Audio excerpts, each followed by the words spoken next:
Hello students, welcome to channel सब कुछ no. आज आप लोग पढ़ेंगे क्लास 9th एनसीईआरटी मैथ का प्रश्नावली 13.3 के लिए इंट्रोडक्शन, फार्मूला और फिर प्रश्नावली 13.3। इससे पहले वाले पार्ट में आप लोगों ने प्रश्नावली 13.2 का पूरा कंप्लीट पढ़ाई किया था। तो अगर आप लोग चैनल पर नए हैं, चैनल को सब्सक्राइब करिए, वीडियो को लाइक करिए और ज़्यादा से ज़्यादा शेयर करिए ताकि सभी लोग आसानी से ऑनलाइन पढ़ाई कर सकें। देखिए, प्रश्नावली 13.3 को सॉल्व करने से पहले आप लोगों को कुछ एक और फिगर जानना है और कुछ फार्मूला भी जानना है। तो आप लोगों को यहाँ सबसे पहले ये देखना है 13.3 को सॉल्व करने के लिए कि लंब वृत्तीय शंकु किसे कहते हैं, क्या होता है और उसमें क्या क्या फार्मूला आप लोग लगाएंगे। तो देखिए, लंब वृत्तीय शंकु कहते किसको हैं। जैसे मान लीजिए आप लोग अगर कोई एक समकोण त्रिभुज ले लीजिए, मान लीजिए ये कोई एक समकोण त्रिभुज हम लोग लेते हैं।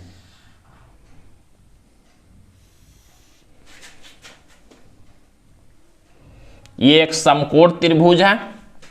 अगर इस समकोण त्रिभुज को ध्यान से समझिएगा, अगर मान लीजिए एक कागज हम लोग ऐसे लेते हैं समकोण त्रिभुज के जैसे, और इस कागज को ये वाला जो लंबाई है, ये लंबाई इसको रोक के ऐसे, और ये वाला हिस्सा पकड़ के, मतलब मान लीजिए यहाँ ए बी और सी लिखा हुआ है, ये वाला हिस्सा को ऐसे मान लीजिए कागज को चिपका दें, ये ए बी वाला, और इस सी को पकड़ के ऐसे हम लोग एक चक्कर पूरा घुमा दें। तो फिगर कैसे बनेगा, तो जब एक चक्कर ये वाला पकड़ के ऐसे घुमाएंगे पूरा गोल में ऐसे, तो जो फिगर बनेगा उसी को हम लोग कहते हैं लंब वृत्तीय शंकु। कुछ इस तरह का तब फिगर बनेगा। देखिए,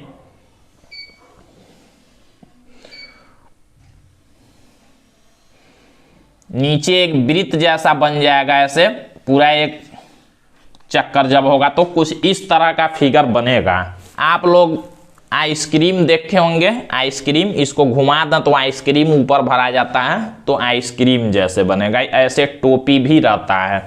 तो देखिए, इसी को हम लोग लंब वृत्तीय शंकु कहेंगे। अगर एक समकोण त्रिभुज दिया गया हो, उसका ये वाला ऊंचाई वाला हिस्सा को ऐसे रोक के और इसको पकड़ के ऐसे घुमा दें तो कुछ इस तरह का फिगर बनेगा। पूरा ये एक चक्कर हो रहा है, यहाँ वृत्त बन रहा है, मतलब नीचे ऐसे उसका आधार वृत्त के जैसे होगा। तो ये जो फिगर बनेगा इसी को हम लोग कहते हैं क्या, लंब वृत्तीय शंकु। अब इसमें आप लोगों को देखना है कि लंब वृत्तीय शंकु में कौन सा क्या है, क्या नाम है, और फिर फार्मूला इसका कैसे आप लोग याद रखेंगे। तो देखिए, ये जो शंकु होगा इसका ये आधार कहलाता है। तो इसके आधार की त्रिज्या, ये मान लीजिए केंद्र है, आधार की त्रिज्या इसको कहते हैं, और ये पूरा यहाँ से यहाँ तक व्यास होता है। आधार की त्रिज्या मान लीजिए स्मॉल आर माना जाता है। ऊंचाई इसकी ये होती है लंबवत ऊंचाई। लंबवत ऊंचाई मतलब 90 अंश का कोण बनाते हुए जो ऊंचाई होगा वही लंबवत ऊंचाई होता है। तो ये जो ऊंचाई होता है इसको हम लोग कहते हैं एच, स्मॉल एच, यहाँ से यहाँ तक जो ऊंचाई है। और इसको हम लोग कहते हैं शंकु की तिर्यक ऊंचाई, इसको एल बोला जाता है, स्मॉल एल। तो इसके आधार की त्रिज्या आर हो गई, इसकी ऊंचाई एच हो गई, और इसकी तिर्यक ऊंचाई या तिरछी ऊंचाई एल हो गई। अब आप लोग फार्मूला यहां पर देखेंगे। फार्मूला आप लोगों को पढ़ना है शंकु का वक्र पृष्ठ या वक्र पृष्ठीय क्षेत्रफल आप लोग कह सकते हैं। वक्र पृष्ठ या वक्र पृष्ठीय क्षेत्रफल, बात एक ही हुआ। तो शंकु का वक्र पृष्ठ का जो क्षेत्रफल का फार्मूला होता है पाई आर एल, ये फार्मूला होता है। और फिर आप लोग पढ़ेंगे शंकु का संपूर्ण पृष्ठीय क्षेत्रफल, संपूर्ण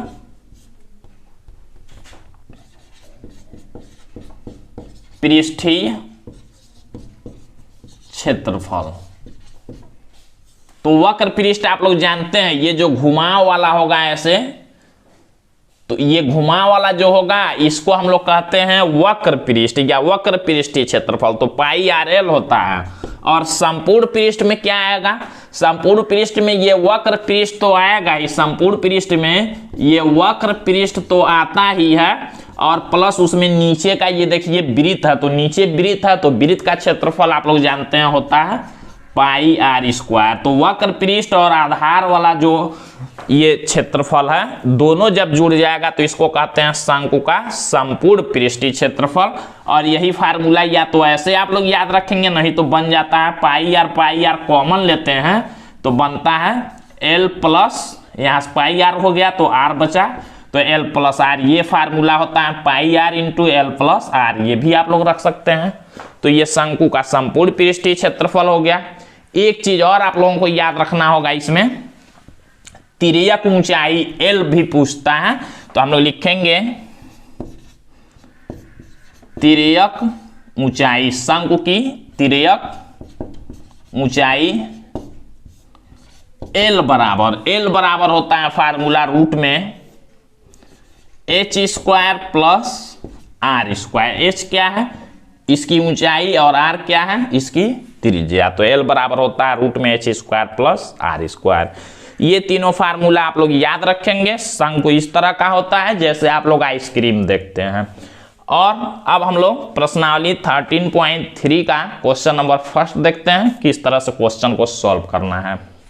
तो देखिए यहाँ पर प्रश्नावली 13.3 का क्वेश्चन नंबर फर्स्ट में दिया है, एक शंकु के आधार का व्यास 10.5 cm है और इसकी तिर्यक ऊंचाई 10 cm है। इसका वक्र पृष्ठीय क्षेत्रफल ज्ञात कीजिए। पहले तो हम लोग फिगर बना लेते हैं यहां पर।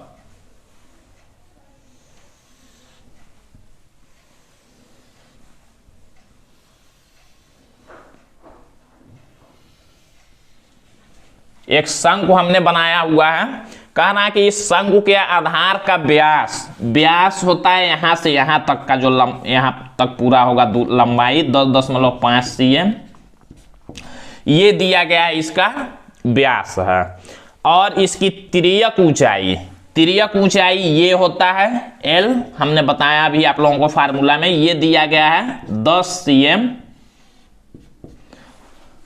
इसका वक्र पृष्ठीय क्षेत्रफल पूछा है। वक्र पृष्ठ का क्षेत्रफल आप लोग जानते हैं, ये केवल घुमाव वाला पूछा है, तो वक्र पृष्ठ का क्षेत्रफल होता है पाई आर एल। आर यहां से निकाल सकते हैं, एल दिया गया है, पाई का मान 22/7 रखना है क्वेश्चन में। तो देखिए हम लोग लिखेंगे, चूंकि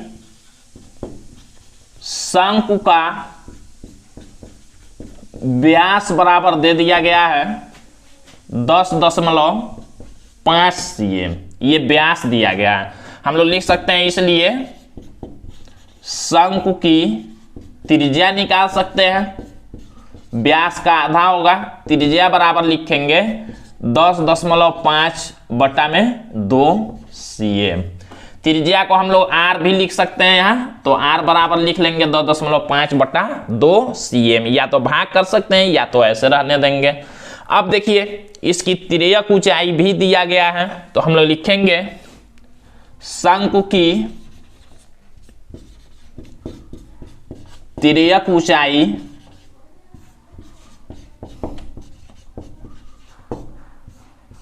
L बराबर दिया गया है 10 cm। तो ये हमने जो भी क्वेश्चन में दिया गया था इसको हमने लिखा। पूछा गया है वक्र पृष्ठीय क्षेत्रफल, तो हम लोग लिखेंगे, इसलिए शंकु का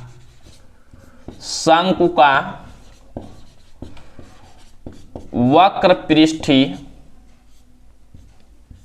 क्षेत्रफल बराबर, वक्र पृष्ठीय क्षेत्रफल फार्मूला अभी हमने बताया आप लोगों को, पाई आर एल होता है।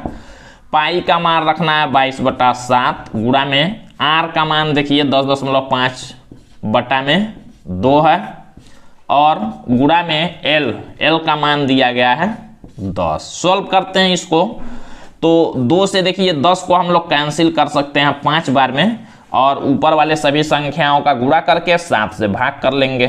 तो करते हैं, देखिए ये तीनों संख्याओं का जब हम लोग गुणा करेंगे तो 1155 होगा, और अपान में यहाँ नीचे 7। अब भाग करते हैं हम लोग 7 से इसमें, तो भाग करेंगे तो होगा 165, क्षेत्रफल है सीएम में दिया गया है तो सीएम का स्क्वायर लिखेंगे, ये आंसर होगा, या इसी को वर्ग सेमी लिख सकते हैं। तो इस तरह से आप लोगों को क्वेश्चन सॉल्व करना है। बाकी के बचे हुए क्वेश्चन आप लोग अगले पार्ट में देखेंगे। तो आज के लिए बस इतना ही।